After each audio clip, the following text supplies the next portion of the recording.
खबर है यूपी के बाराबंकी जनपद से। मिशन शक्ति अभियान के तहत पुलिस द्वारा छात्राओं तथा बालिकाओं को किया गया जागरूक।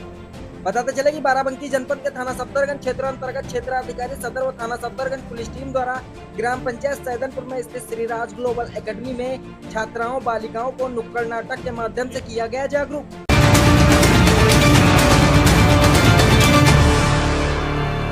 तो वहीं दूसरी तरफ भी देखते चलिए, बरेली जनपद में जुम्मे की नमाज के पश्चात कुछ लोगों द्वारा हिंसक प्रदर्शन करने पर बरेली पुलिस द्वारा विधिक कार्रवाई करते हुए अलग अलग थानों पर 10 अभियोग पंजीकृत कर 8 अभियुक्तों की गिरफ्तारी एवं घटनास्थल से बरामदगी आदि के संबंध में एसएसपी बरेली अनुराग आर ने दी जानकारी। टोटल अभी तक 7 FIR है, जिनमें मौलाना तौकीर रजा का नाम प्रकाश में आया है और हम लोग ये इन्वेस्टिगेशन में भी इसका पार्ट बनाएंगे कि जो लोग जिन लोगों ने पहले दिन लेटर लिख के दिया था और ये आश्वासन दिया था कि कोई भी भीड़ इस्लामिया की तरफ नहीं आएगी, लोग शांतिपूर्ण तरीके से नमाज पढ़ के और वापस जाएंगे। उसके बाद उन्हीं लोगों ने उसको रात में 2 घंटे बाद अपने ग्रुप पे ये कह के उसको खारिज किया कि ये फर्जी हस्ताक्षर है, जबकि वो हस्ताक्षर उन्हीं 3 लोगों के थे जिन लोगों ने उस पर हस्ताक्षर किए हुए थे। तो क्या ये पूरा प्लान था? आपको लगता है इन्वेस्टिगेशन में अब तक क्या शामिल निकल के सामने आया है और क्या बाहर के लोग भी बरेली में जो हिंसा हुई है उसमें शामिल? ये डेफिनेटली, क्योंकि ये लगभग 7 दिन से इस चीज की अपील की गई थी और 7 दिन से लगातार पुलिस और प्रशासन के लोग, डीएम साहब और मेरे द्वारा लगातार संवाद स्थापित किया गया। हम लोग इस प्रयास में थे कि संवाद स्थापित करके उसके साथ साथ हम लोग निरोधात्मक कार्रवाई करके सुनिश्चित करेंगे और ये कन्वे करेंगे कि कोई भी ऐसा काम ना किया जाए, कोई भी ऐसा आयोजन ना किया जाए जो विधि विरुद्ध हो। इसके लिए सभी धर्मगुरुओं से संवाद स्थापित किया गया, जनप्रतिनिधियों से संवाद स्थापित किया गया, लेकिन उसके बावजूद भी जिन लोगों के द्वारा ये किया गया उनके विरुद्ध हम लोग कठोर कार्रवाई बिल्कुल इंश्योर करेंगे।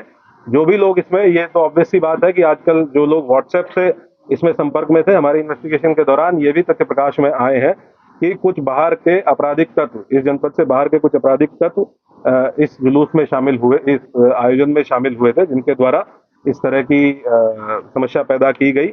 उनके बारे में भी हम अभी सूचना संकलन कर रहे हैं। ये भी ज्ञात हुआ है कि इसमें एक नदीम नाम का व्यक्ति ये लगातार फोन पे संपर्क में था और इससे व्हाट्सएप कॉल के माध्यम से लोगों की बात हो रही थी और इसके द्वारा भी वहाँ लोगों को उकसाया गया। हाँ, ये वही व्यक्ति है जिसके सिग्नेचर थे उस कागज पे जो पहले दिन अपील जारी की गई थी और ये अभी फरार है। पुलिस की टीमें टोटल कितने लोगों के नाम दर्ज है, कितने अज्ञात है, कितने नाम दर्ज है? ये पूरा, क्योंकि हम लोगों ने टोटल 10 FIR दर्ज की है, तो उसमें अलग अलग जहाँ जहाँ घटना स्थल है, जहाँ जहाँ पे जो घटनाएं हुई है, उसमें अलग अलग लोग नाम दर्ज है। टोटल 7 FIR है जिनमें इनका भूमिका पाई गई है। विधिक प्राविधान के अंतर्गत जो भी कार्रवाइयाँ पॉसिबल है वो सब कार्रवाइयाँ सभी के विरुद्ध इंश्योर की जाएंगी, सुनिश्चित की जाएंगी। मौलाना तौकीर रजा की पिछला इतिहास भी निकाला जाएगा, तमाम पहले हम लोग सभी अभियुक्तों का आपराधिक इतिहास निकालेंगे, पुराने मुकदमे ये देखेंगे कि उन पुरानों मुकदमे की वर्तमान में कोर्ट में क्या स्थिति है, ट्रायल में क्या स्थिति है और उनमें हम लोगों के स्तर से क्या और तेजी लाई जा सकती है, उसके बारे में भी काम किया।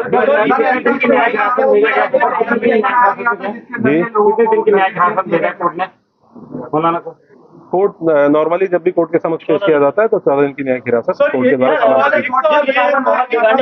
क्या मतलब कोई पुराना मतलब कि बरेली की बड़ा करने के आयोजन से ये भीड़ एकत्र की, कोई बड़ा करना चाह रहे थे बरेली में? ये हम लोग आपको इन्वेस्टिगेशन जैसे जैसे इन्वेस्टिगेशन प्रोसीड करेगी कि इस मंशा क्या थी और जी यहाँ का जुरिस्डिक्शनल जेल बरेली जेल है और जो यहाँ पे रिमांड मजिस्ट्रेट है उनके द्वारा उनको बरेली जेल में आपने बताया कि तमंचा भी बरामद हुआ है। क्या इस पूरे इंसिडेंट में फायरिंग हुई है? पहला सवाल ये।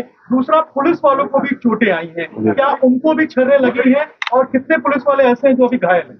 कुल 22 पुलिसकर्मी, कल जब हम लोगों ने अपनी पूरी टीम को गैदर किया, कुल 22 पुलिसकर्मी ऐसे थे जो इंजर्ड थे, जिनका मेडिकल एग्जामिनेशन कराया गया। कुछ 22 पुलिसकर्मी, कुछ लोग ऐसे हैं जिनको डाउटफुल फायर आर्म इंजरीज है, उनका भी फाइनल मेडिकल परीक्षण कराया जा रहा है।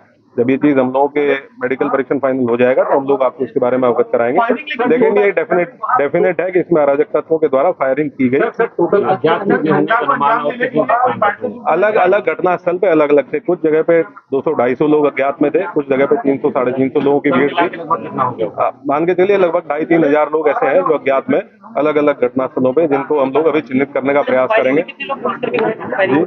टोटल 22 पुलिसकर्मी घायल है जिनका हम लोगों ने मेडिकल करा। नहीं पूरे घटना में।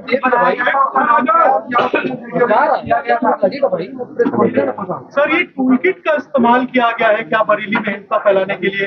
जिस व्हाट्सएप ग्रुप की आप बात कर रहे हैं, क्या सोशल मीडिया के जरिए प्रोपेगेंडा फैलाया गया था? क्योंकि कानपुर की घटना का बरेली में बार बार जिक्र आ रहा था, जब हम भी बात कर रहे थे कानपुर की घटना। ये हम लोग इन्वेस्टिगेशन के दौरान अगर कोई इस तरह की चीज हम लोग के सामने आएगी तो मोस्ट डेफिनेटली उसको आप लोगों के साथ शेयर करेंगे। और मैं आप लोगों को इसके माध्यम से एक चीज और बताना चाहूंगा कि हम लोग किसी भी निर्दोष व्यक्ति को किसी भी प्रकार से प्रताड़ित नहीं किया जाएगा। किसी भी ऐसे व्यक्ति को जो इस घटना में शामिल नहीं था उसको परेशान नहीं किया जाएगा, और जो इस घटना में शामिल थे या प्रत्यक्ष या प्रत्यक्ष रूप से शामिल थे उनको बख्शा नहीं जाएगा। अब तक कितनी गिरफ्तारी हो चुकी है और इसके अलावा और मैंने आपको बताया टोटल 39 लोग हैं जो हिरासत में लिए गए थे, 8 लोगों को जेल भेजा गया। सर इंटरनेट बैन की जो बात निकल के सामने आ रही है, क्या सोशल मीडिया वालों ने इंटरनेट बैन का प्लान नहीं, इस प्रकार की कोई चीज नहीं। इस प्रकार की